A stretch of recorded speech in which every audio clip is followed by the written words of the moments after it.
Guys welcome back my new blog. इस blog में दिखाऊंगा रामनवमी पूजा हो रहा है। सब लोग झंडा लेके आए हैं, देखिए दिखाते हैं हम लोग। हे गाइस, हेलो गाइस, तो आप देख सकते हैं पूजा होने वाला हुआ नहीं है। पंडित जी आए हैं, फिर कहीं दूसरे के गया। ये रहा हमारा रानाडी का मंदिर, हनुमान मंदिर।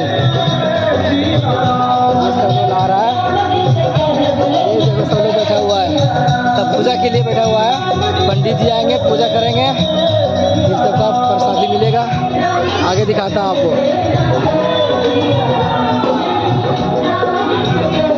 ये रहा हमारा सार्वजनिक हनुमान मंदिर रानाडी, स्थापित 2011। देख सकते हैं आप लोग।